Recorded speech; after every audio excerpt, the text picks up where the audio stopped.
आज का अध्यक्षता कर रहे हैं आज का अध्यक्षता कर रहे हैं उड़ीसा का संयोजक धीमान नेपालसर तांडी। मैं उनसे आग्रह करूंगा कि वो आज का मीटिंग का शुभारंभ करने की अनुमति दे।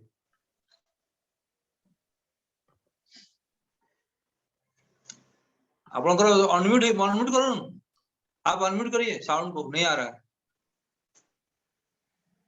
हेलो। हाँ, आ रहा है, अभी आ रहा है। आ गया। हाँ, सबको क्रांतिकारी जय भीम, नमो बुद्धाय। संचालन धीमान महेश्वर संडा जी, अनुरोध है आपकी कार्रवाई शुरुआत करे, अनुमति है। करुणा के सागर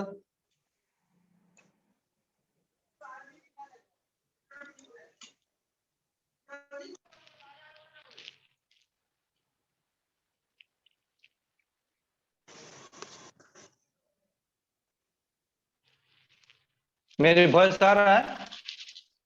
आ रहा है, आ रहा है ना? आ रहा है, हेलो, आ रहा है।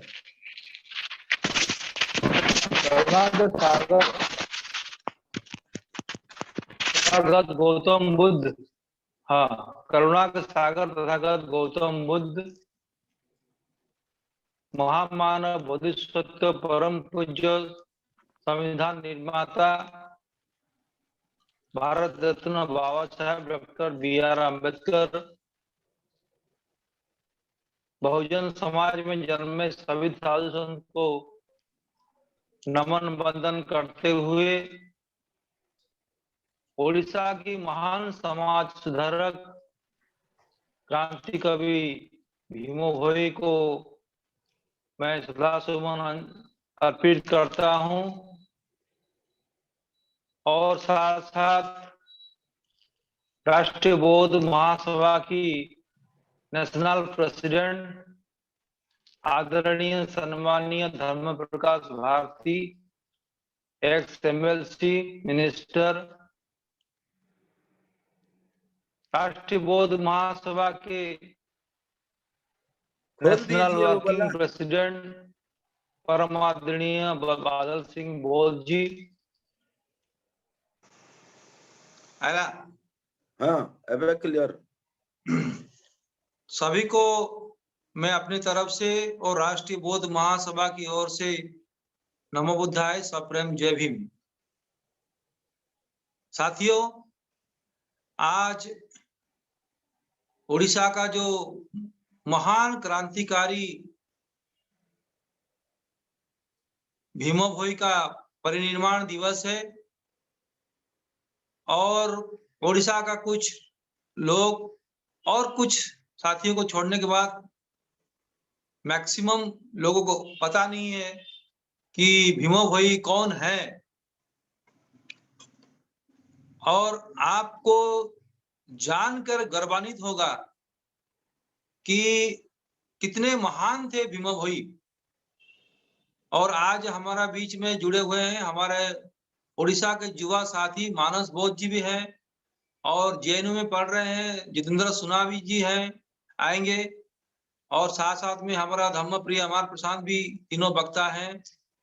मैं कहना चाहता हूं साथियों, थोड़ा 2 मिनट के अंदर, कि आज से 2565-66 साल पहले सिद्धार्थ तथागत गौतम बुद्ध का जब जन्म हुआ वैशाखी पूर्णिमा में, ठीक उसी वैशाखी की पूर्णिमा में उड़ीसा में एक महान क्रांतिकारी का जन्म 1850 में हुआ, जिन्होंने मात्र 45 साल जीवित रहे, लेकिन 45 साल के अंदर इतना बड़े क्रांति किए, इतना बड़े क्रांति किए कि पूरा भूचाल मच गया। और सामाजिक क्रांति और पॉलिटिकल क्रांति के जो महान नायक हैं हमारे कांसीराम कहते हैं, उनके बारे में उन्होंने कहा था कि उनका 10 ग्रंथ है उस 10 ग्रंथ में एक ग्रंथ है जिस ग्रंथ का नाम है कि उसको कहा जाता है कि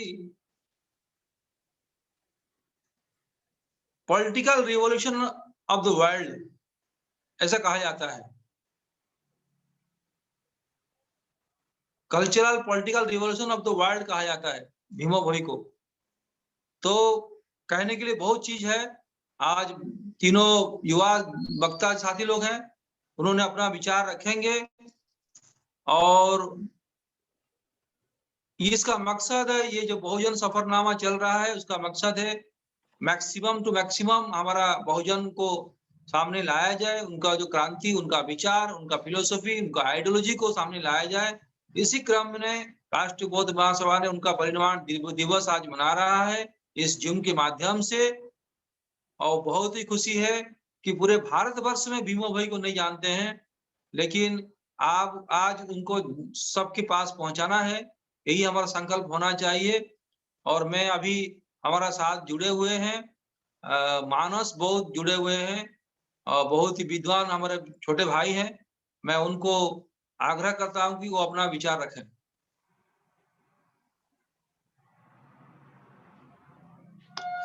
बहुत बहुत साधुवाद सर। तथागत सम्यक संबुद्ध Baba Saheb doctor B are Ambedkar तथा हमारे श्रमण समाज के पूरे महानायक जितने भी हैं, हमारे जितने भी महापुरुष हैं, सबको मैं नमन करता हूं। और आप सभी साथी जितने भी हमारे सीनियर जुड़े हुए हैं, जितने भी हमारे समवयस्क जो भी साथी जुड़े हुए हैं, सबको नमो बुद्धाय, जय भीम। बहुत अच्छा लगा राष्ट्रीय जो ये हमारा जूम चल रहा है आरबीएम की तरफ से, जूम का जो मीटिंग चल रहा है, तो सबको इस अवसर पे ये भीमा भोई के जो जन्म तिथि के ऊपर आप सभी को अभिनंदन। देखिए, मैं आप लोग डिटेल्स में हम बात करेंगे कि भीमा भोई जी का जो लाइफ रहा है वो कैसे, किस धारा से कैसे चला था पूरा उनका जीवन। उससे पहले मैं कुछ बातें आपको कहना चाहूंगा। 15-20 मिनट के अंदर रखेंगे, 20 मिनट के अंदर। जी जी जी सर, जी सर, जी सर, 15 मिनट्स के अंदर ही मैं रख दूंगा। हमारे जो बहुजन मूवमेंट के जो नायक थे, जो महानायक हैं, बहुत ज्यादा हैं।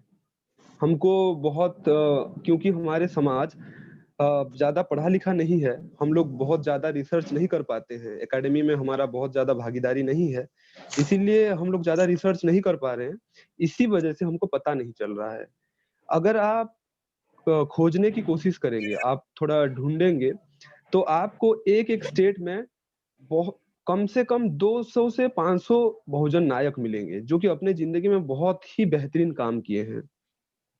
और ऐसे ही जो एक धारा चला है बुद्ध की, जो विचारधारा को आप लोगों को जान करके हैरानी होगा कि बुद्ध की जो विचारधारा है, जो श्रमण परंपरा है, जो कल्चर है हमारा, जो साइंटिफिक है, जो रैशनल है, इस धारा को अलग अलग रूप में अलग अलग जो महानायक रहे हैं हमारे अलग अलग सेक्ट्स में आगे लेकर के चले हैं।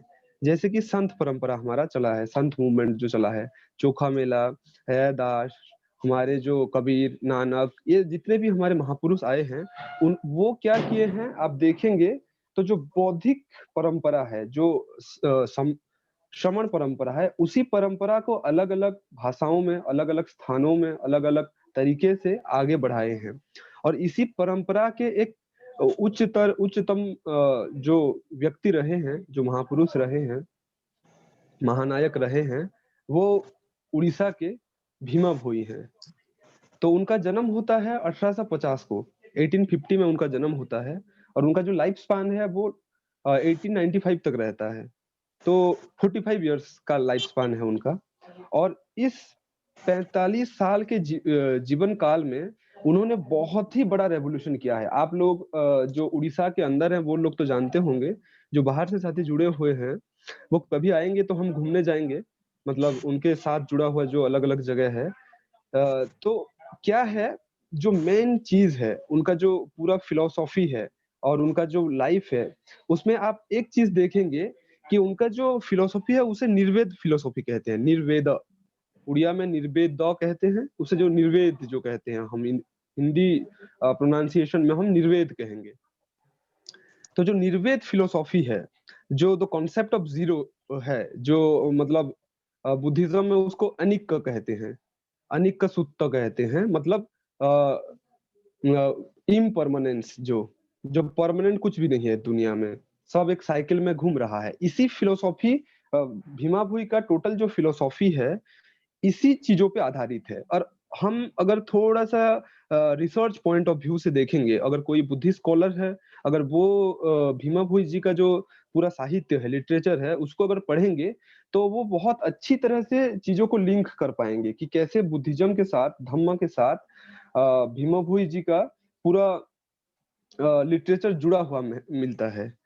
तो मैं यहाँ पे कहना चाहूंगा कि हमारे जो साथी लोग हैं बहुत सारे, उनका निर्वेद उड़ीसा करके एक हमारा साइट चलता है। तो ये जो निर्वेद का जो कॉन्सेप्ट है, आप देखेंगे रैदास जी का भी लिटरेचर में कि वेद को वो मतलब एक तुच्छ किताब कहते हैं, एक मूल्यहीन किताब कहते हैं। तो वही जो धारा है, वो जो संत परंपरा की धारा है, वो उड़ीसा में आता है, उड़ीसा में आगे आता है। और आपको मैं बता दूं कि भीमा भोई जी का जो कॉन्सेप्ट है, उनका जो गुरु थे, वो वास्तव में एक बौद्ध भिक्षु थे। और एक चीज आपको मैं ऐड करना चाहूंगा कि पूरे भारत में जो मेनलैंड इंडिया है, नॉर्थ ईस्ट के जो जोन को छोड़ करके, लेह लद्दाख और इधर आपका सेवन सिस्टर स्टेट्स को छोड़ करके जो मेनलैंड है इंडिया का, वहां पे लास्ट तक 1650 तक, मतलब 17th सेंचुरी तक बुद्धिज्म सरवाइव किया। हमारे इधर एक कम्युनिटी है जिससे हम एक छोटा सा कम्युनिटी है, बाउरी कहते हैं उड़ीसा में उस कम्युनिटी को। वो लोग 1973 में अपना जो रिचुअलिस्टिक और जो रिलीजियस इक्विपमेंट्स है, बुद्धिस्ट रिलीजियस इक्विपमेंट्स है, और जितने भी लिटरेचर और बाकी तमाम चीजें, वो गवर्नमेंट को मतलब सबमिट किए और हिंदू बने। 1973 को, रिकॉर्डेड बात है। मतलब रायगढ़ करके एक डिस्ट्रिक्ट है कलाहंडी के साइड में, वहां पे ये हुआ था। और मैं जो लोग वो सब सबमिट किए थे, उनके डिसेंडेंट्स जो भी आज के जो लोग हैं, उनके साथ मैं बात किया था। और कटक जिले के एक गांव है, आठगढ़ करके एक जगह है, वहां पे ट्रेडिशनल उड़िया बुद्धिस्ट लोग रहते हैं। मैं बहुत ही कंफ्यूज हो गया कि भीमा भोई 1850 के हैं, 1850 में उनका जन्म हुआ है, तो अगर 20 साल मान के चलेंगे तो उनको 1870 की बात है। तो 1870 तक उड़ीसा में बुद्धिज्म था ही नहीं, ऐसे मतलब अच्छे लेवल पे, थोड़ा ऐसे प्रॉस्परस नहीं था। तो मैं ढूंढा इस चीज को, बहुत ज्यादा खोजा कि भीमा भोई अपने लिटरेचर में, अपने आइडियोलॉजी में कैसे बुद्धिस्ट चीजें लाते हैं, बुद्धिस्ट एलिमेंट कहाँ से लाए, उनको कहाँ से मिला। तब मुझे एक चीज पता चला कि एक्चुअल में हमारे उड़ीसा में जो बुद्धिज्म था 19th सेंचुरी तक फोकलोर में था। और ये आपको जान के बहुत हैरानी होगा कि आज भी हमारे कल्चर में, आज भी आप देखेंगे बहुत सारी जगहों पे बुद्धिस्ट कल्चर है। तो ये जो बातें हैं, बहुत सारे लोग जो हैं हमारे कंफ्यूज हो जाते हैं। मेनली जो हमारे नए यूथ साथी हैं, जो कि यूनिवर्सिटीज में पढ़ रहे हैं और जो एजुकेटेड है, एकेडेमिया में उनका ठीक ठाक नॉलेज है, तो वो लोग क्या करते हैं, जो लिंक है ना, लिंक तोड़ रहे हैं। मुझे मतलब बहुत ये थोड़ा प्रॉब्लमेटिक चीजें हैं कि आप देखिएगा, हमारा जो लिंक है, जो बहुजन लाइफ है, जो हमारा फिलोसॉफी है, जो हमारा ट्रेडिशन है, जो कल्चर है, ये कभी टूटा नहीं है, ये कभी टूटा नहीं है। हाँ, हो सकता है कि बीच बीच में बहुत सारा इन्फिल्ट्रेशन हो गया है, लेकिन कभी टूटा नहीं है। तो इसी चीज को भीमा भोई ने फिर से आगे लिए। उन्होंने उनका एक स्टैंजा है, एक लिटरेचर में उनका एक स्टैंजा है, मोजीवनो पोछे नरके पड़ी था जगत उद्धार हो। और ये जो कोट है, ये उड़िया में है, उसको जो हिंदी वर्जन अगर हम करेंगे तो चाहे मेरा जीवन नर्क में पड़ा रहे, लेकिन जगत, दुनिया उद्धार हो जाए। ये उनका कोट है। तो ये जो कोट है आप देखेंगे, ये आपका जो बहुत सारे इंटरनेशनल इंस्टीट्यूशन में ये कोट को लगाया जाता है। आप सोचिए मतलब मेरा जीवन नर्क में पड़ा रहे। नर्क एक उपमा है, मतलब not exactly the brahmanical term narak, but it's a kind of adjective. So वो कहते हैं कि मेरा जीवन चाहे नर्क में पड़ा रहे लेकिन जगत उद्धार हो जाए। तो ये जो कॉन्सेप्ट है, ये जो आप देखेंगे तो हमारे जितने भी महापुरुष रहे हैं इसी कॉन्सेप्ट के आधार पे चले हैं। चाहे बाबा साहेब हो, अपना पूरा जिंदगी, पूरा परिवार करीब करीब करीब करीब पूरा डिस्ट्रॉय कर दिए, है ना। हमारे कांसीराम साहेब परिवार ही नहीं बनाए। तो ये जो डेडिकेशन की जो चीजें हैं हमको कहाँ से मिलता है? हम लोग अपना काम छोड़ करके आज क्यों बैठे हैं यहाँ पे? ये जो डेडिकेशन, डिटर्मिनेशन, ये हमारे रग में है, ये हमारे कल्चर में है, ये हमारे ट्रेडिशन में है। और यही चीज जो है हमारा जो बहुजन मूवमेंट है, बहुजन लोक है, बहुजन कल्चर है, इसको जोड़ के रखता है। बीच बीच में बहुत सारे ऐसे महापुरुष बहुत ज्यादा हैं जो लोग की इसी चीज को अपने वाणी में, अपने कार्य में सिद्ध किए हैं। तो उनका जैसे कि सर ने बताया कि 10 ठो लिटरेचर टोटल है। आप लोगों को जान के हैरानी होगा और मैं सुझाव रखना चाहूंगा राष्ट्रीय बौद्ध महासभा के सामने, क्योंकि आप सारे गणमान्य लोग हैं। तो ये जो 10 लिटरेचर है, हमको कोशिश करना चाहिए कम से कम हिंदी में इसका अगर ट्रांसलेशन भी नहीं हो पाता है तो छोटा मोटा एक्सप्लेनेशन करने की कोशिश करना चाहिए, क्योंकि बहुत बेहतरीन साहित्य है। तो ये जो 10 ठो लिटरेचर है, इनमें बहुत जैसे कि सर ने बताया पॉलिटिकल, सोशल, रिलीजियस और जो मेनली जो थेरावादी कॉन्सेप्ट है बुद्धिज्म में, उसका बहुत अच्छा एक्सप्लेनेशन है। आप लोगों को जान के हैरानी होगा कि जो नागार्जुना का जो द थ्योरी ऑफ जीरो का जो कॉन्सेप्ट है, द थ्योरी ऑफ इम्परमानेंस का कॉन्सेप्ट है, जिसे अनिक सूत्र कहते हैं, बुद्धा ने भी उसके ऊपर बहुत कुछ कहा है। उसका एक क्लियर कट और बहुत सिंपल सा एक्सप्लेनेशन है। और भीमा भोई का अगर आप देखेंगे द स्ट्रक्चर, जो उनका जो संघ की जो स्ट्रक्चर बनाया गया है, आप लोगों को बहुत ही अच्छा लगेगा कि जैसे कि हमारा भिक्षु संघ होता है, भिक्षु संघ बुद्धिज्म में जो भिक्षु संघ की जो कॉन्सेप्ट है, वही सेम कॉन्सेप्ट आपको भीमा भोई के जो रिलीजन, अलेख महिमा जिसे कहते हैं, महिमा धर्म कहते हैं उसे, तो वो महिमा धर्म में वही सेम कॉन्सेप्ट है।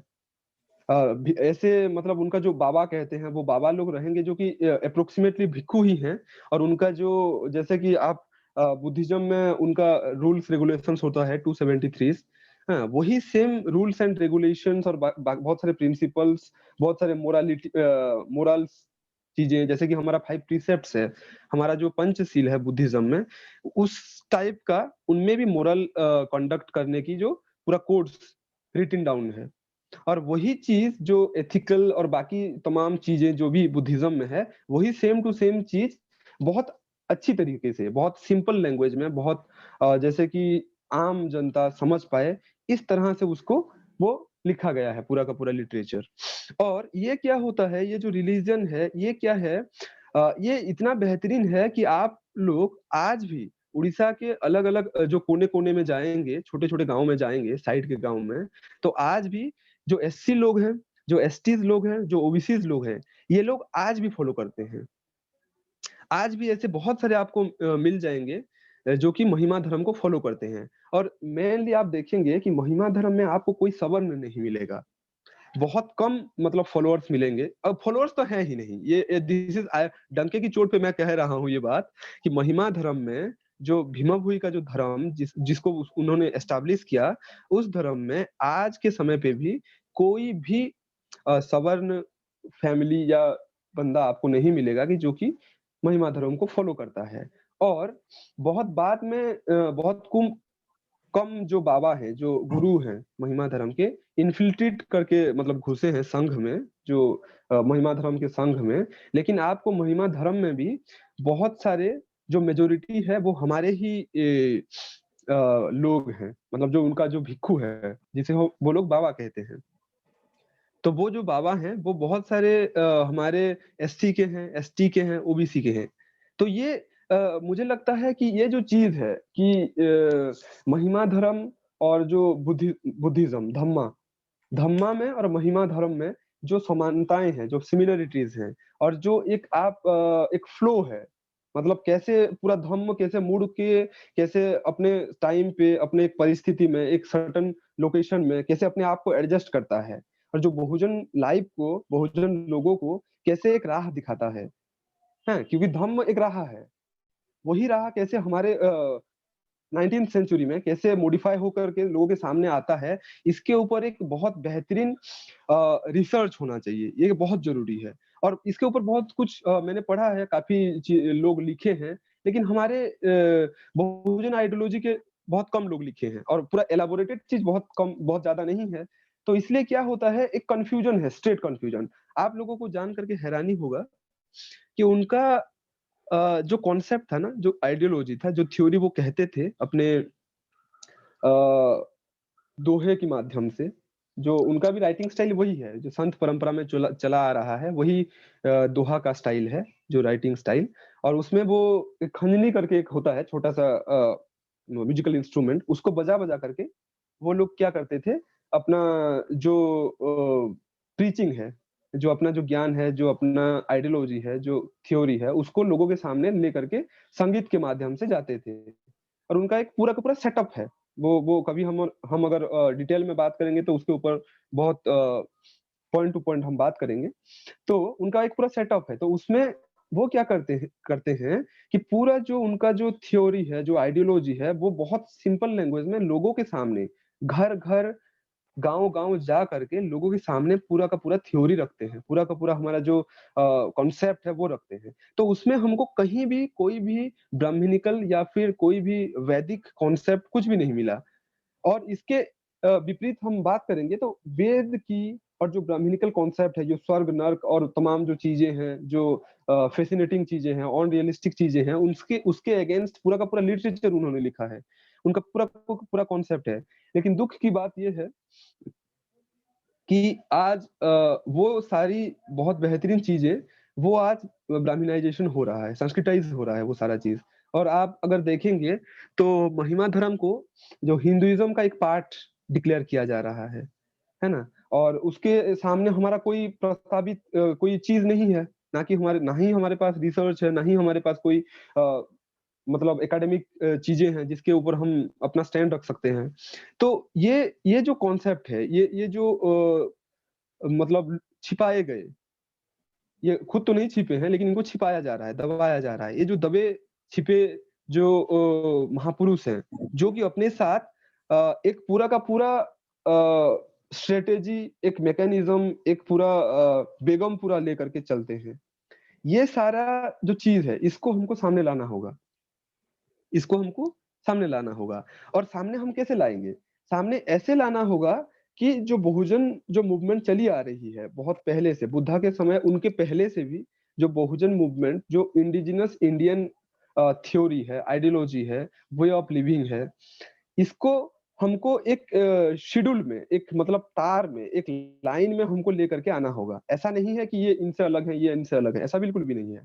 आप देखेंगे तो पूरा का पूरा जो बहुजन मूवमेंट है, एक धागे से बंधा हुआ है, इसमें आपको सारा कुछ मिल जाएगा। मतलब ऐसा नहीं है कि ये उनसे अलग है, ऐसा नहीं है। कबीर जो लिखते हैं, कबीर जो कहते हैं, रैदास जी जो कहते हैं, गुरु नानक जी जो कहते हैं, वही चीज कहीं ना कहीं भीमा भोई के लिटरेचर में पूरा का पूरा मिलता है। लेकिन भीमा भोई कभी भी नानक से नहीं मिले, ना ही रैदास से मिले, ना ही कबीर जी से मिले हैं, किसी से नहीं मिले। लेकिन ये कॉन्सेप्ट कैसे चली आ रही है? क्योंकि हमारे जो कल्चर, हमारा जो ट्रेडिशन, हमारा जो वे ऑफ लिविंग है, बहुजन वे ऑफ लिविंग है, ये एक आइडियोलॉजी या फिर हम कॉन्सेप्ट मतलब थ्योरी कह सकते हैं, उसके ऊपर आधारित है, सिद्धांतों के ऊपर आधारित है। और वो सिद्धांत क्या है? अल्टीमेटली धम्मा है, वो सिद्धांत है धम्मा। इसीलिए बाबा साहेब ने धम्मा को प्रायोरिटी दिया। तो खैर बाकी साथी भी जुड़े हुए हैं, तो मैं आग्रह करूंगा कि जो जो उनका पूरा लाइफ फिलोसॉफी है और जो उनका लाइफ का जो इंसिडेंट्स है, उसके ऊपर थोड़ा अपना वक्तव्य रखें। और मैं एक्चुअली बहुत ज्यादा नहीं बोलना चाहता हूं, मैं थोड़ा इलेक्शन ड्यूटी में एंगेज हूं, अभी वो काम चल रहा है। तो जी sir, thank you so much, साधुवाद सभी को। बहुत बहुत साधुवाद मानस बाबू, जी। आपने इतना व्यस्त होते हुए भी हमको समय दिए। और मैं अपनी तरफ से और राष्ट्रीय बौद्ध महासभा की तरफ से आपको बहुत बहुत साधुवाद करता हूँ। और आने वाले दिन में जो वैशाख पूर्णिमा आ रहा है, जो हमारा क्रांति कवि भीमो भोई का भी जन्मदिन है, उस समय हम लोग उसको उस महीना में विस्तार से और आलोचना करेंगे और पूरे देश भर को बताएंगे कि भीमो भोई क्या थे। जी सर। उनका एक कोट कहते हुए मैं कहता हूं कि यूएनओ यूनाइटेड नेशन में जो 196 कंट्री उनका सदस्य हैं, वहां पर भीमो भोई का एक जो कोट है, प्राणी को आरत दुख अपरमित देखु देखु केवा सहु, मोर दुख पछे नरखे पड़ी थाऊ जगत उद्धार हो। इसको हिंदी में कहेंगे तो चाहे मेरा जीवन नर्क में जाए, लेकिन इस जगत का कैसे कल्याण हो, मंगल हो, ये जिसका मन में ऐसा विचार नहीं आएगा, इतना बड़ा हाई विचार वो कभी रख नहीं सकते। और वो एक समय था कि हमारा जो भीमो भोई का विचार पूरा देश भर में नहीं फैला, लेकिन आज यूनो के दीवार पर लिखा हुआ है ये विचार। तो फिर आगे भी बात करेंगे। बहुत बहुत साधुवाद मानस बाबू। हमारा जो नेक्स्ट स्पीकर है, हमारा जितेंद्र सुना जी जुड़े हुए हैं, रीनेम लिखिए, जितेंद्र सुना जी।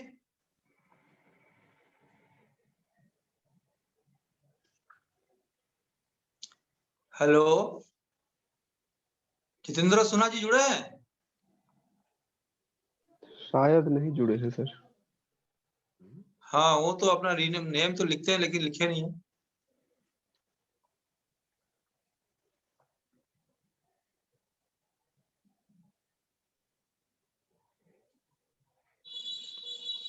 जितेंद्र सुना?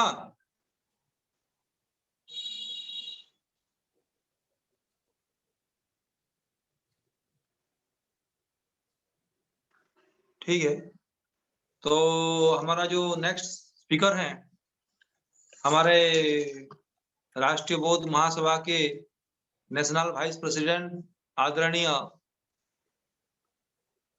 धम्मप्रिय एमआर प्रशांत जी, वो आए और हमारे क्रांति कवि भीमो भोई के बारे में अपना विचार रखें और समय को भी अपना ख्याल रखें। आदरणीय धम्मप्रिय एमआर प्रशांत। प्रशांत जी।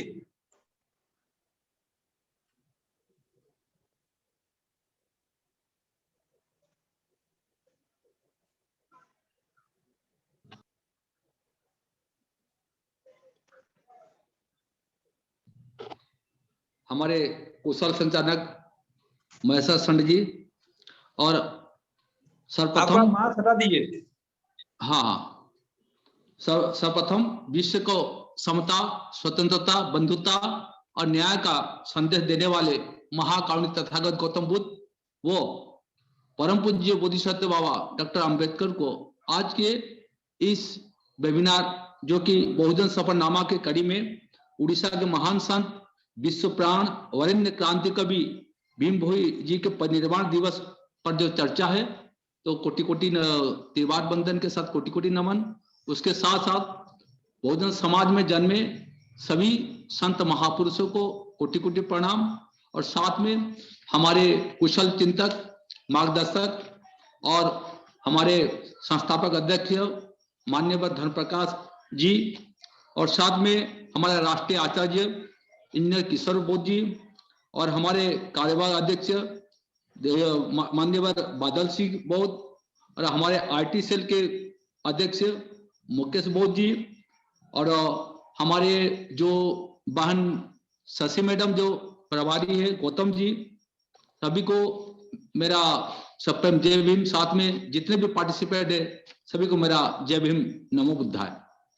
तो ये जो बहुत बड़ी बात है, मैं एक पिक्चर जो देखा था तीसरी आजादी, तो उसमें जो गलत फहमी एक तो चीज है भीमो भोई के बारे में, तो वहां कोई उल्लेख नहीं हुआ उसमें। तो जो यानी सब जानते हैं, लेकिन उड़ीसा के बारे में इसमें कोई ये नहीं है गलत फहमी जो है, जिसके विरुद्ध भीमो भोई ने संघर्ष किए थे और उसका विपरीत उसमें है। क्या है? जो संत महापुरुषों के कड़ी में जिन्होंने ब्राह्मणवाद का यहाँ विस्तार किया था, जगन्नाथ जी के बारे में उल्लेख है, लेकिन जिन्होंने जो ब्राह्मणवाद के विरुद्ध जो समतावादी मानववादी विचारधारा को आगे बढ़ाए, उनके बारे में जिक्र नहीं है। तो ये बहुत खेद की बात है। और जो इंफॉर्मेशन का जो लैक ऑफ इंफॉर्मेशन, इसलिए ये बात तो शायद हुआ है। और आज बहुत मौका है देश भर से हमारे सभी लोगों को जानने के लिए। और ये जो बात है, आज के जुड़े हमारे जो साथी मानस बौद्ध साहब उपासक जो कि राष्ट्रीय संयोजक है बी ऑनलाइन के, और हमारे जो अध्यक्ष नेपाल से तांडी साहब, तो उनको भी बहुत बहुत धन्यवाद। तो आज इस मौके पर तो जो है cultural revolution is the total हमारे कंप्लीट रिवोल्यूशन है। और इसके बारे में बाबा साहब जो बोलते हैं कि सामाजिक उत्पीड़न की तुलना में राजनीतिक उत्पीड़न कुछ भी नहीं है। जो समाज सुधारक समाज को ललकारता है, वह गवर्नमेंट का विरोध करने वाले राजनीतिज्ञ से कहीं अधिक निर्भीक है। अपने लोगों को समाज में सम्मान के साथ जिंदगी बसर करने के लिए डॉक्टर अंबेडकर ने सलाह दी है कि केवल जीवित रहने में ही कोई विशेष बात नहीं है, मुख्य बात जीवित रहने के स्तर की है। कोई व्यक्ति दास रहकर जीवित रह सकता है, कोई कारता का जीवन व्यतीत कर सकता है, कोई संघर्ष करते हुए जीवित रह सकता है।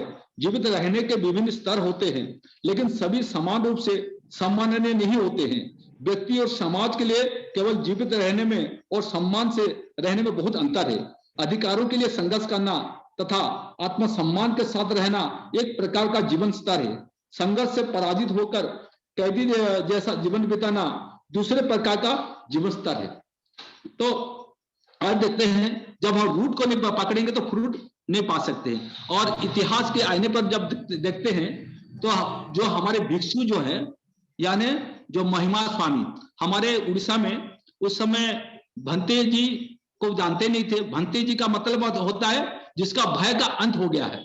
और इसी कड़ी में जो 1826 में जो कि हिमालय से आते हैं हमारे जो प्रबुद्ध महिमा गोसाई, वो आकर जब वहां जो जानते हैं कि हमारे बौद्ध स्थली जो है पुरी मंदिर को आते हैं, और वहां जब वहां उनका ये होता है मुक्ति मंडप, यानी मुक्ति मंडप में रहने वाले सिर्फ ब्राह्मण ही होते थे। तो उस वहां वो बहस करते हैं उन लोगों से जो 1828 में। तो जिस समय हमारे एक शासक वर्ग जो होते हैं, यानी अंग्रेजों का शासन था, ब्रिटिश कानून था, और ब्रिटिश कानून में वो भी चाहते थे कि यहाँ का सोच क्या है, यहाँ के लोगों का प्रवृत्ति क्या है। तो मुक्ति मंडप में जिक्र करते हुए हमारे जो भंते जी यानी प्रबुद्ध जो महिमा गोस्वामी जो है गोसाई, वो उनसे बात करते हैं, उनसे वितर्क करते हैं ब्राह्मणों से मुक्ति मंडप से। तो तुम मुक्ति मंडप बोलते हो, जात बोलने से मुक्ति नहीं और मुक्ति बोलने से जात नहीं, आप यहाँ क्या ये सब बनाए हैं। तो वहां से उनको यानी बहुत ये अत्याचार किया जाता है। तब वो चले आते हैं कहाँ, तो ढेंकानाल की तरफ आ जाते हैं। तो ढेंकानाल में 1838 में रहते हैं। तो ढूंढते ढूंढते वो अपना जो वस्त्र लेकर ये धम्म का शिक्षा देते हैं, और वहां वो बताते हैं कि हमारे धम्म में एक जो होते भिक्षु होते हैं और एक उपासक होते हैं। जो भिक्षु जो होते हैं वो मुंडन होना चाहिए और कुछ उपासक। उस समय उनको एक गोविंद बाबा से परिचय हो जाता है और वो शिष्य बन जाते हैं। जानने के बाद तो धीरे धीरे वहां बहुत दिन तक ढेंकानाल के राजा के साथ उनका होता है, वो निपुत्तिक होते हैं, उनका संतान कोई रहता नहीं है। तब ये जाकर फिर उनको कुछ दवाई देते हैं, जो यानी गर्भ में रहने महारानी को देने के बाद वो 12 साल तक उनको खीर पिलाए और उनका बहुत आदर सम्मान किए। तो इस समय वो कपिलास में बैठ जाते हैं। तो कपिलास में बैठने के बाद तो वहां फिर हमारे जो चरित्र जो किरदार हैं भीमो भोई के बारे में ये होता है।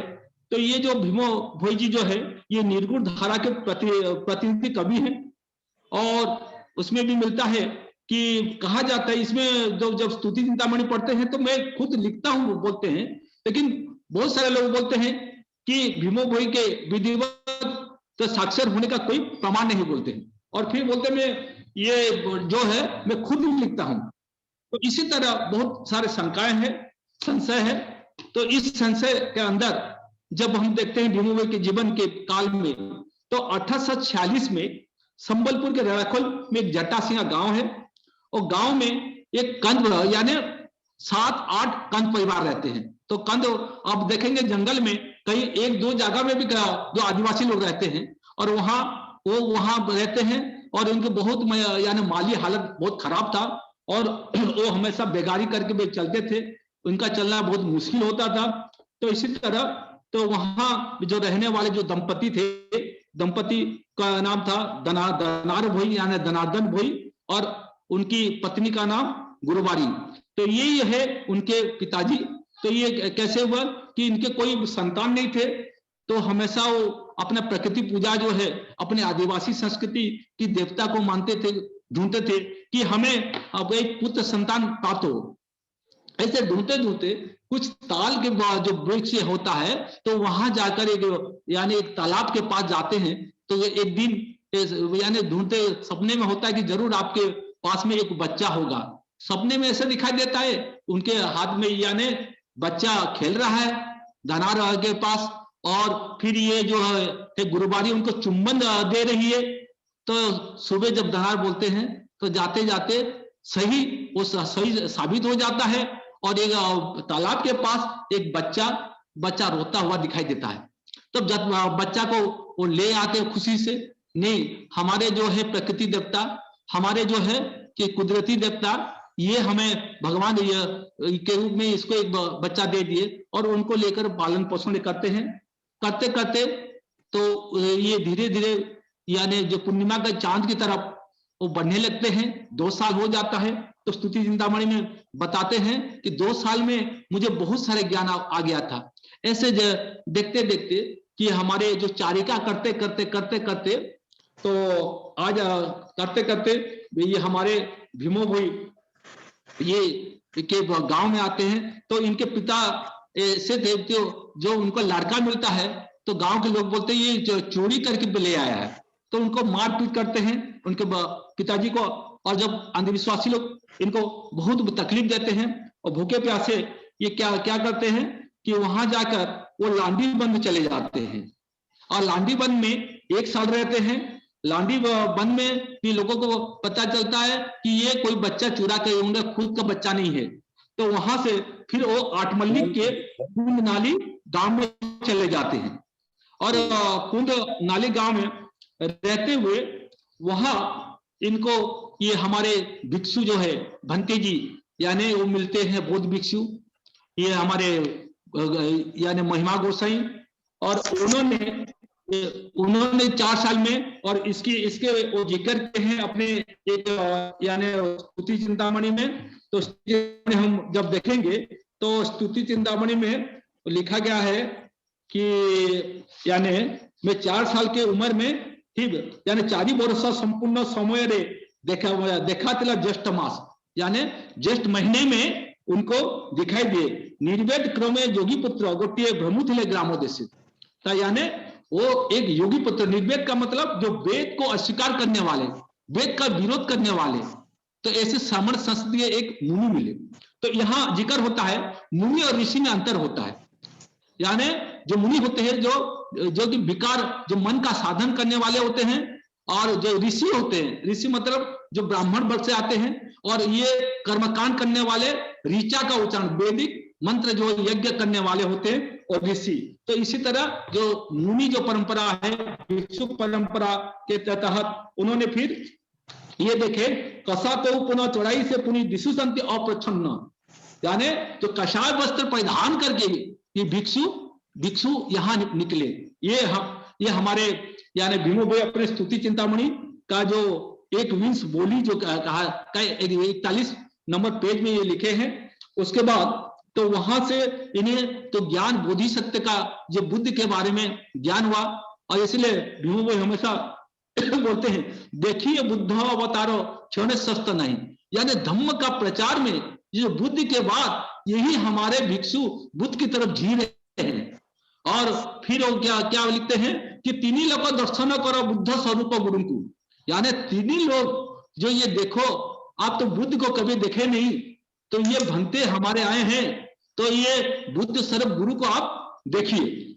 इसी तरह उन्होंने उल्लेख किए हैं, तो इसमें ये पता चलता है, जैसे कि नगेंद्र नाथ बसु अपने जो किताब में लिखते हैं, क्या लिखते हैं, तो मॉडर्न यानी मॉडर्न बुद्धिज्म इन उड़ीसा में, इसके बारे में वो बहुत उल्लेख करते हैं।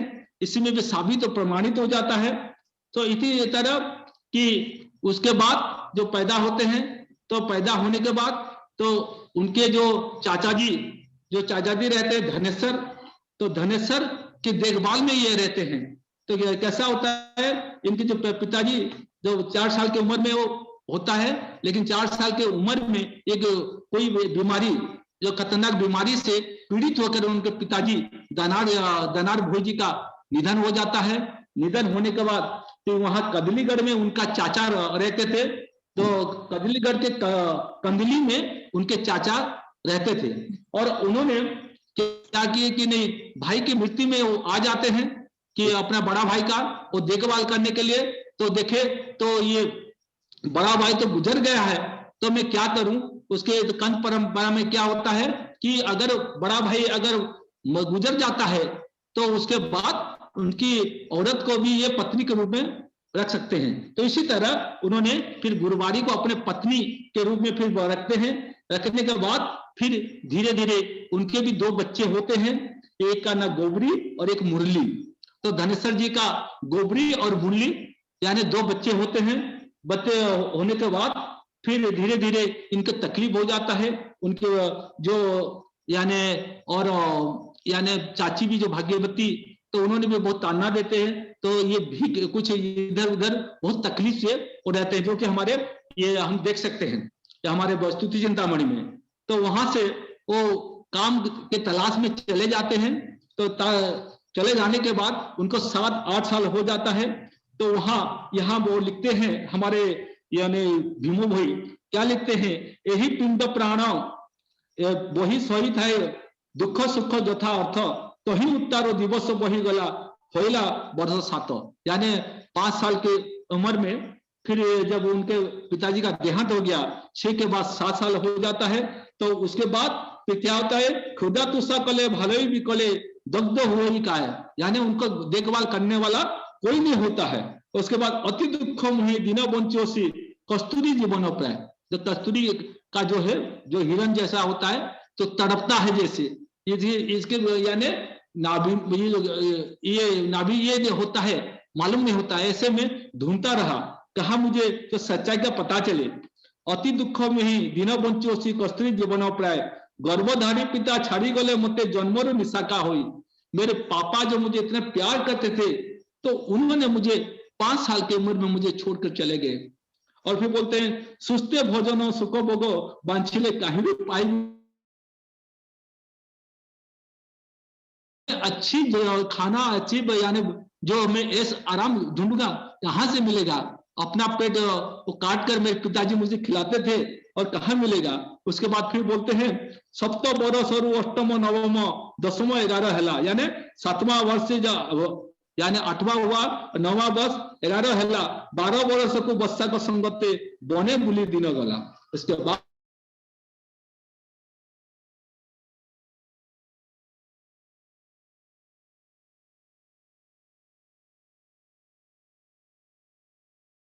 काम उन्हें मिल जाता है।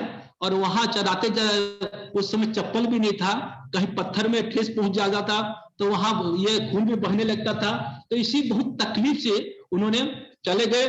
और उसके बाद क्या होता है कि बहुत सारे लोग बोलते हैं कि ये अंधे थे, जन्म से अंधे।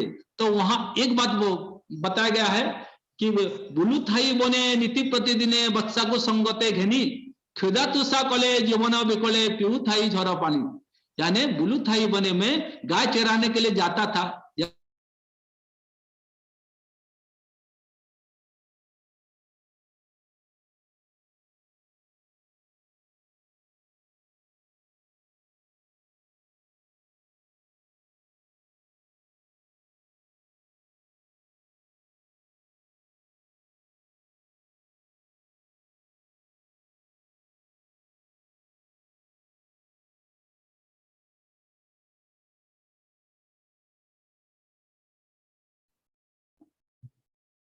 बताइए।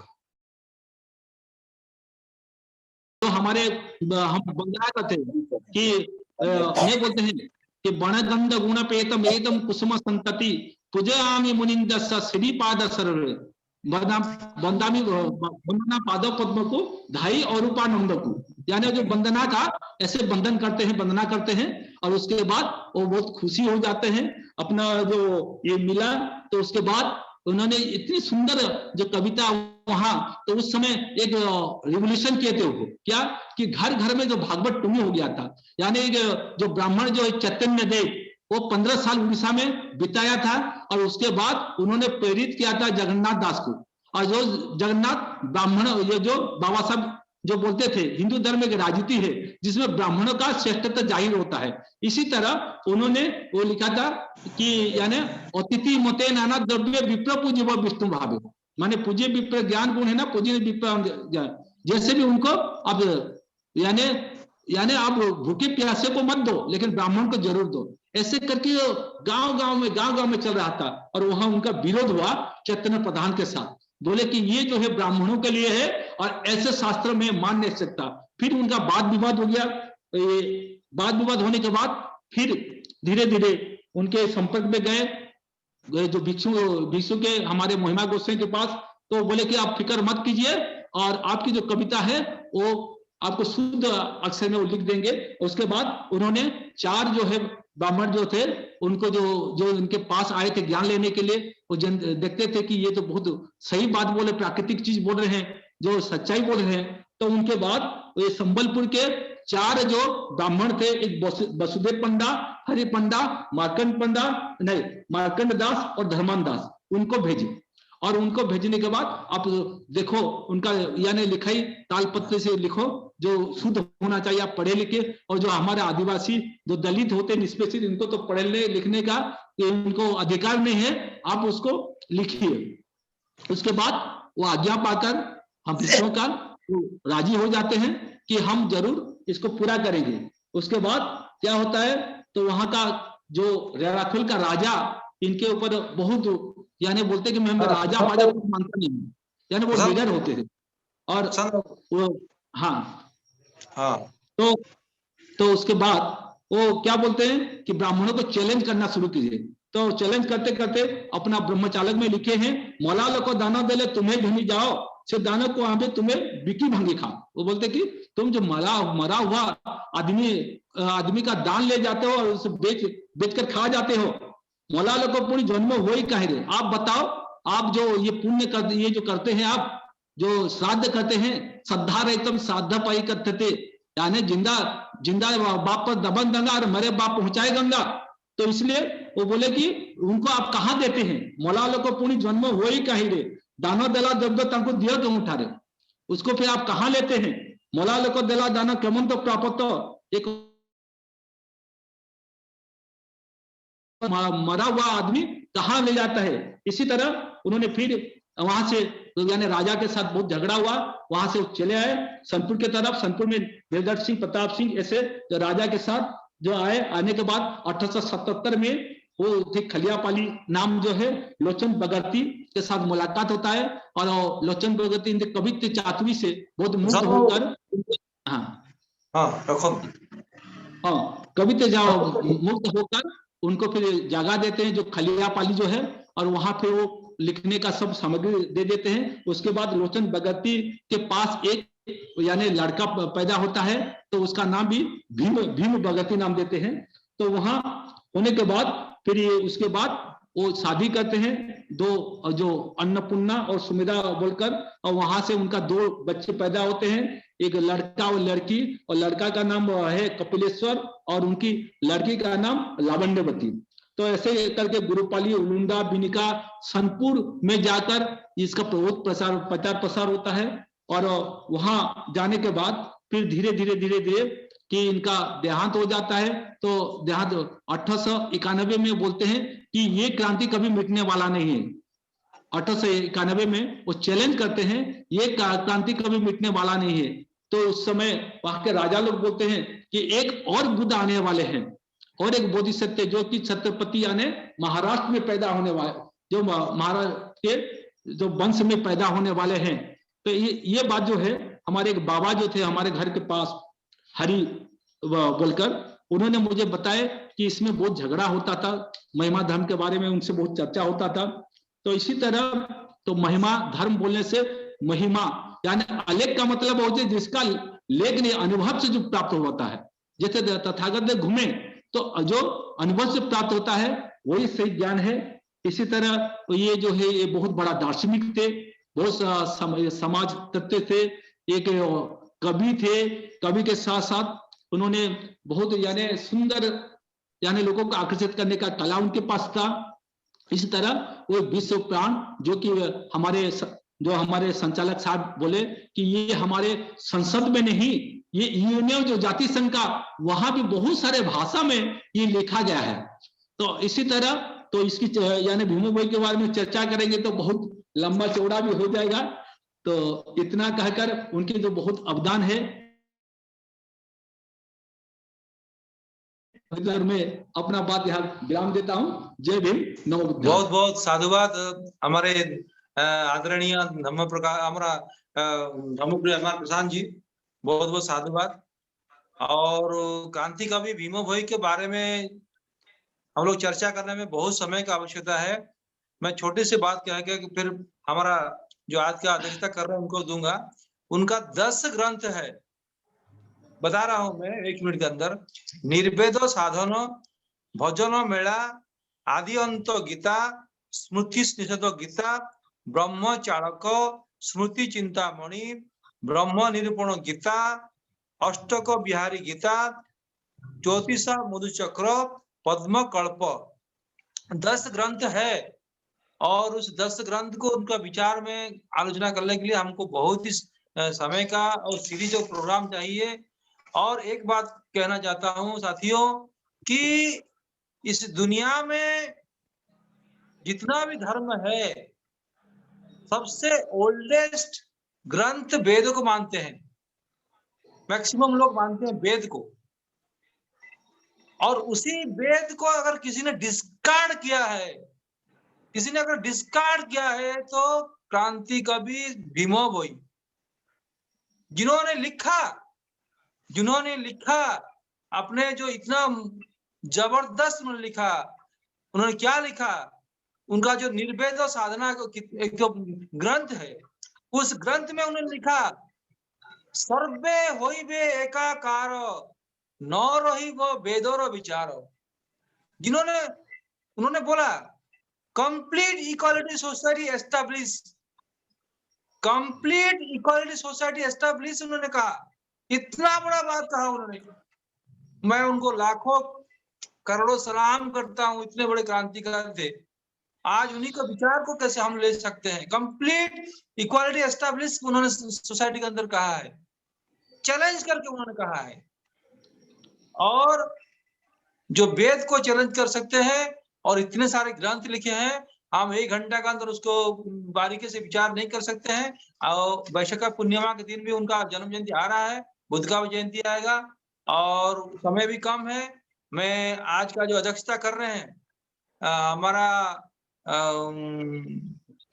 जो ओडिशा का संयोजक हिमान नेपाल से तांडी को बोलने से पहले हमारा जो राष्ट्रीय अध्यक्ष है आदरणीय धम्म प्रकाश भारती बो जी को मैं आशीर्वाद पूर्वक, सम्मान पूर्वक और कुछ कहें तो बहुत ही अच्छा होगा।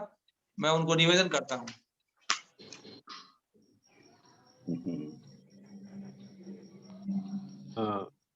धन्यवाद माननीय माहेश्वर सांदा साहब, और सभी संत गुरुओं को नमन करते हुए बहुजन सफरनामा का मकसद ही यह है कि जो बहुजन समाज में जन्मे हमारे क्रांतिकारी संत गुरु हैं, जिनको मुट्ठी भर लोगों ने इतिहास के पन्नों से दूर कर दिया है, उनको हम लोग समाज के बीच में लाएं, अपनी नई पीढ़ी के बीच में लाएं।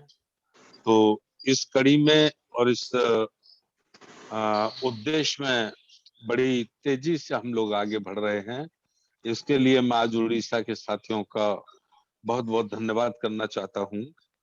हमारे उपासक मानस बौद्ध ने जो युवा हैं काफी अच्छी बात रखी, उनका भी मैं बहुत बहुत धन्यवाद आभार व्यक्त करना चाहता हूँ। और हमारे वाइस प्रेसिडेंट माननीय एम.आर. प्रशांत साहब ने भी ये बात रखी, और आप संचालन कर रहे हैं महेश्वर सांडा साहब, आप भी सब बीच बीच में बहुत अच्छी बातें बता रहे हैं। भीमो भाई जो हमारे महान क्रांतिकारी हुए हैं, ये सच है कि मैंने आज पहली बार उनका नाम सुना है। तो ये इस तरह से हमारे सैकड़ों ऐसे संत गुरु रहे हैं जिन्होंने ब्राह्मणवादी व्यवस्था को स्वीकार नहीं किया, और उसका समय समय पर जितने संसाधन भी उनके पास थे उतने संसाधनों का इस्तेमाल करके उन्होंने उसका विरोध किया और उसको कभी स्वीकार नहीं किया है। तो ये एक तरह से हमारे सभी संतों की जो वाणी है ये बुद्ध वाणी है, या ये मानवतावादी वाणी है। अपनी अपनी भाषा में अपने अपने अनुसार जो संसाधन उन पर उपलब्ध हो सके उनका इस्तेमाल करके समय समय पर ये संतों ने लड़ाई लड़ी है, और मानवता के हित में इन्होंने अपने जीवन को बलिदान किया है। तो आज बड़ी खुशी है कि हम एक महान क्रांतिकारी भीमो भाई जिनका आज महापरिनिर्वाण है, तो आज गुजरात उड़ीसा यूनिट के माध्यम से आप लोगों के माध्यम से हम उनके जीवन के बारे में जान सके हैं, ये बहुत अच्छा है। और हम सब लोगों को मिलकर कोशिश करनी है कि अपने तमाम संत गुरुओं की जीवनी को, उनके जीवन संघर्ष को हम संपूर्ण भारत के सामने ला सकें। इसके लिए आप लोग प्रयास करें, और मैं आप लोगों का बहुत बहुत आभार व्यक्त करता हूँ। बहुजन सफरनामा में जिसके माध्यम से हम लोग अपने अनेक संत गुरुओं को, आप लोग देख रहे होंगे कि राष्ट्रीय बौद्ध महासभा के बैनर पे भी ये बहुजन सफरनामा शुरू हुआ है। तो अनेकों ऐसे संत गुरुओं की चर्चा आई है जिनके बारे में समाज 100% अनभिज्ञ है, जिनके बारे में नहीं जानता है। तो उनके जीवन के बारे में हम लोग जाने।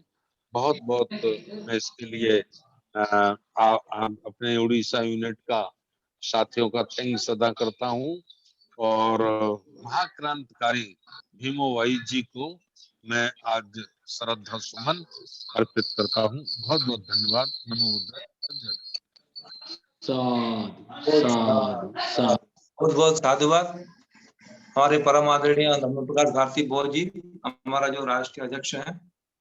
अभी हम हमारा जो आज का जो प्रेसिडेंट ऑफ द मीटिंग से पहले अगर कार्यवाहक अध्यक्ष भी अगर कुछ बोलेंगे तो। बहुत बहुत साधुवाद माननीय संचालक जी। साहब ने जैसे बताया कि उद्देश्य सफरनामे का एम क्या है, इसके दो शब्द जो बने हुए हैं, बहुजन और सफरनामा। तो बहुजन का जो मीनिंग्स है वो यही है कि इसमें बहुत सारे जन हैं। तो सफरनामा यानी कि यात्रा वृत्तांत, ट्रेवल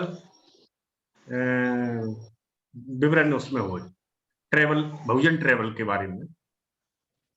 बुद्ध से लेकर ये विचारधारा और जितने भी हमारे रीजनल संत गुरु लीडर ध्वजवाहक रहे हैं वो सभी इसी सफरनामे की एक यूनिट रहे हैं, और इस यूनिट ने अपने क्षेत्र में, अपनी भाषा में, अपनी सोसाइटी को दो बिंदुओं पर कार्य करने के लिए हमेशा तैयार किया है। सामाजिक दासता से मुक्ति और आर्थिक मुक्ति के लिए कार्य किए हैं। आर्थिक मुक्तिकरण और समाज की जो मुख्य विचारधारा है उस मुख्य विचारधारा में शिक्षा, साहित्य, रिलीजन मुख्य रूप से इनको आगे लाने का कार्य किया है। तो भीमा भोई जो हमारे संत हैं वो इसी कड़ी के एक यूनिट है। जिस प्रकार पानी बरसता है, एक एक बूंद करके पानी बरसता है, छोटी छोटी बूंद में, लेकिन वो जमीन पर पड़कर एक बड़े बहाव के रूप में बहता है। और जब बड़े बहाव के रूप में बहता है तो एक बड़ी नदी बनकर और बड़े सागर में जाकर मिलती है। तो जितने भी जो संतों की विचारधारा है, थॉट है, वो सभी की सभी हमको बुद्ध की थॉट से कनेक्टिंग करते हैं। अंतिम उद्देश्य बुद्ध की थॉट में ले जाने का सभी महामानवों का रहा है। तो आज भीमा भोई के बारे में विस्तृत रूप से जो अन्य भारत की स्टेट हैं उनमें जानकारी नहीं है। जैसे साहब ने कहा कि पहली बार मैंने नाम सुना है, बहुत से साथियों ने ये नाम सुना ही नहीं है। राष्ट्रीय बौद्ध महासभा के माध्यम से 40-45 लोग इसको सुन रहे हैं और YouTube के माध्यम से आप सभी के शेयर करने से बहुत जगह ये पहुंचेगा। आप सभी शेयर करें जहां जहां शेयर कर सकते हैं कि ये पूरे भारत में ज्योतिबा फुले जैसे, संत गाडगे बाबा जैसे, रविदास जी जैसे, कबीरदास जी जैसे, महात्मा फुले जैसा नाम भी इनका होना चाहिए। भाषाई समस्या के कारण जैसे मराठी लैंग्वेज को पूरा भारत नहीं पढ़ सकता, उसी प्रकार उड़िया को भी पूरा भारत नहीं पढ़ सकता। तो उनके जो विचार थे वो उड़िया तक सीमित होकर एक पाउचिंग सिस्टम में दबकर रह गए, ये ओपन नहीं हुए, लोग व्यापी नहीं हुए, लोकार्पण उनके विचार नहीं हो पाए। तो राष्ट्रीय बौद्ध महासभा का प्रयास रहेगा कि हम ऐसे महान संत के थॉट को लोकार्पित करते हुए भारत के प्रत्येक मानवतावादी व्यक्ति तक पहुंचाने का कार्य करेंगे। जय भीम, नमो बहुत बहुत साधुवाद हमारे कार्यवाहक अध्यक्ष। अभी मैं हमारा जो आज का जो अध्यक्षता कर रहे हैं धीमान नेपाल सर तांडी जो संयोजक है, उन्हें आग्रह करूंगा कि वो अपना अध्यक्षता भाषण रखें और समय सीमा को भी ध्यान रखें। सभी को मेरा जय भीम, नमो बुद्धाय। महाकारुणिक तथागत गौतम बुद्ध को नमन करते हुए, बोधिसत्व परम आदरणीय बाबा साहब डॉक्टर BR अम्बेडकर को नमन करते हुए, सभी संत और गुरु को वंदन करते हुए, उड़ीसा के महान संत कवि तथा सामाजिक क्रांति के जनक भीम भोई को नमन करते हुए, आज का वेबिनार में उपस्थित मान्यवर परम पूजनीय धर्म प्रकाश भारतीय बौद्ध जी को, आदरणीय बादल सिंह बौद्ध जी को, महिला विंग्स के अध्यक्ष अंजू बौद्ध जी को, IT सेल इंचार्ज मुकेश बौद्ध जी को, आजाद बौद्ध जी को और उपस्थित सभी मान्यवरों को मेरा सप्रेम जय भीम और नमो बुद्धाय।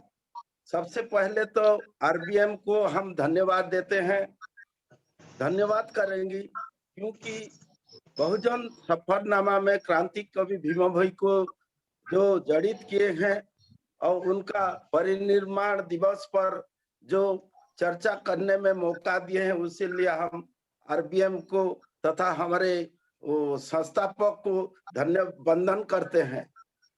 साथियों, आज जो वक्तागण थे उसको मानस बौद्ध जी जो national coordinator be on light, उसका मतलब अतो दीप भव, उसका वो नेशनल कोऑर्डिनेटर है, उनको बहुत बहुत धन्यवाद करेंगे। वो जो विस्तार रूप से बोले हैं बुद्धिज्म के साथ भीम भोई का निर्वेद जो बारे में कंप्लीट हमको ज्ञान दिए हैं। इम्परमेंट 273 मोरल स्क्रिप्ट के ऊपर, महिमा धर्म के ऊपर, बहुजन के ऊपर जो हमको बताए हैं, उसके लिए हम उनको बहुत आभार प्रकट कर रहे हैं। उसके बाद हम मान्यवर धर्म प्रिय MR प्रशांत जी को जो विस्तार रूप से भीम भोई के बारे में, जीवनी के बारे में बताए हैं, उसके लिए भी बहुत बहुत धन्यवाद देते हुए, आज परम आदरणीय हमारे महासचिव जो सफल संचालन कर रहे हैं उनको भी बहुत बहुत धन्यवाद कर रहे हैं। महेश्वर संडा जी को बहुत धन्यवाद। क्या है कि वो सफल संचालन कर रहे हैं ओडिशा का। उसके बाद हम अध्यक्ष के भाषण कुछ आपको बताना चाहते हैं। क्रांति कवि Bhima Bhoi is the first cultural revolution किए थे। क्रांति कवि Bhima Bhoi is the champion of cultural revolution in Odisha, वो जानना पड़ेगा।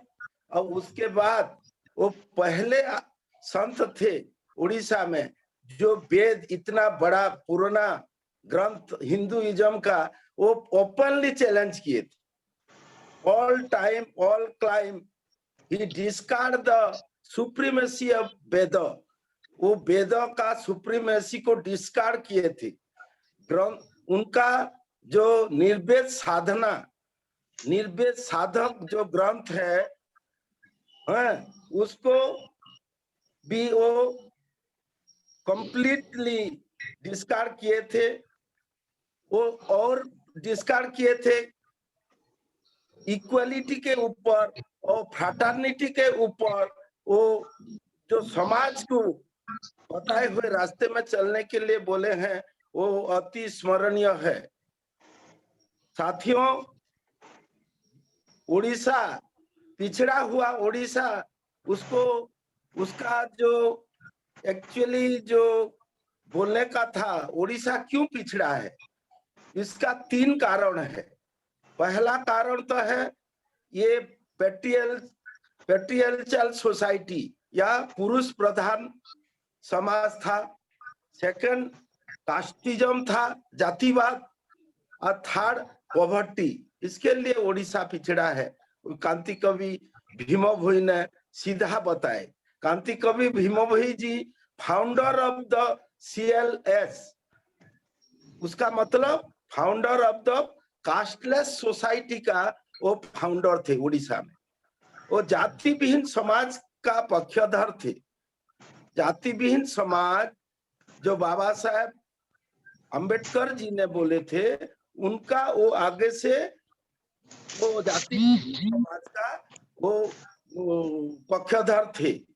He spread the philosophy of equality and fraternity, भातृभाव और समानता के ऊपर वो उनका फिलोसफी पर्यवेसित था।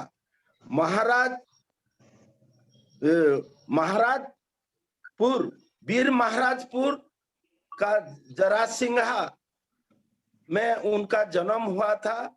एक दलित और ST परिवार में, वो बहुत गरीबी थी। और एक बात बोल रहे हैं, दयानंद सरस्वती जो हिंदू धर्म का पुरोधा था, वो गो बैक वेद एक अंधविश्वास का किताब लाए थे भारत में। उसको भीम भोई का ज्यादातर विरोध था। क्रांति को भी भीम भोई का एक गोल्डन लाइन है, जाति खोजिले मुक्ति नहीं, मुक्ति खोजिले जाति नहीं। उसका गोल्डन लाइन था, वो यादगार, हमेशा यादगार रहेगा इतिहास में। उसका इंग्लिश हम वर्जन किए हैं, Where there is a caste, there is no salvation. Where there is a salvation, there is no caste. साथियों, उनका ऊपर बहुत अत्याचार हुआ था। उनका घर भी जलाया गया था वो, लेकिन विज्ञान और रैशनैलिटी को कभी नहीं छोड़े थे। वो जोरदार एंटी कास्ट मूवमेंट चलाए थे। उस टाइम जोरदार एंटी कास्ट मूवमेंट चलाए थे। बाबा साहब ने बोले थे, the Indian history is nothing but a war between Shravan sanskriti and ब्राह्मण संस्कृति। बाबा साहब वही बोले थे। ऐसा हमारे ये संत कवि ने बोले थे। उड़ीसा इतिहास में वार जगन्नाथ कल्चर और महिमा धर्म का कल्चर के भीतर वो वर्सेस महिमा कल्चर था। जगन्नाथ कल्चर के बारे में वो वेहेमेंटली क्रिटिसाइज कर रहे थे। वो नारी को उचित सम्मान देने के लिए लड़ाई किए थे। उसके लिए वो जोरदार जोरंदा गादी छोड़ के वो दूसरे जगह चले आए थे। उनका महिला के सम्मान देते हुए तीनों महिला जो थे उनका नाम बता रहे हैं, अन्नपूर्णा, रोहिणी और सुवेदा। उनका 3 भिक्षुणी थे। वो बुद्ध जैसे महिला लोग के ऊपर महिला लोग भी उनका ये आपका ये जोरंदा गादी में महिमा धर्म के लिए प्रचार किए थे।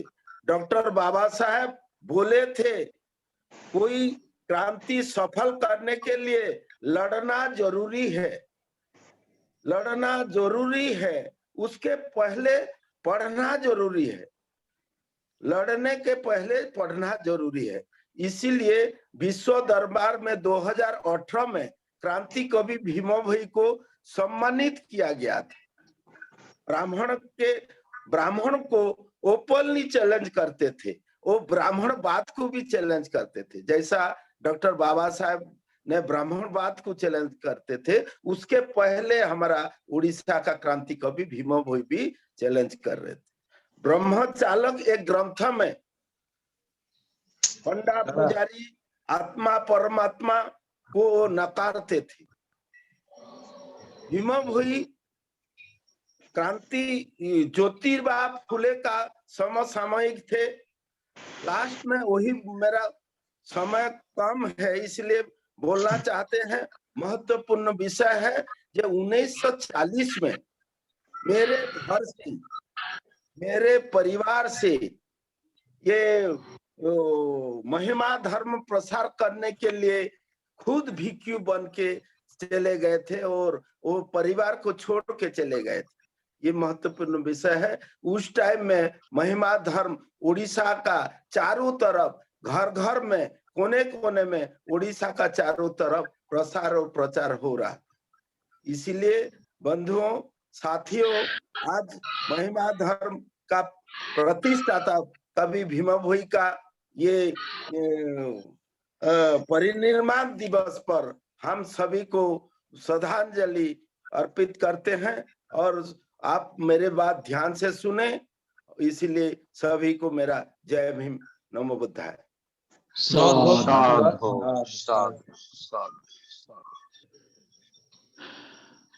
बहुत बहुत साधुवाद हमारे उड़ीसा के संयोजक धीमान नेपाल तांडी जी। और भीमा भोई के बारे में विचार करने से बहुत लंबा बहस, बहुत लंबा विचार है और उसको आगे हम लोग जरूर रखेंगे। और हम राष्ट्रीय बौद्ध महासभा को बहुत आभार प्रकट करते हैं, जिन्होंने एक नेशनल प्लेटफॉर्म दिए कि क्रांति कवि भीमा भोई का विचार और उनका क्रांति का रखने के लिए। और हम लोग अभी सभ्यता की ओर जाएंगे।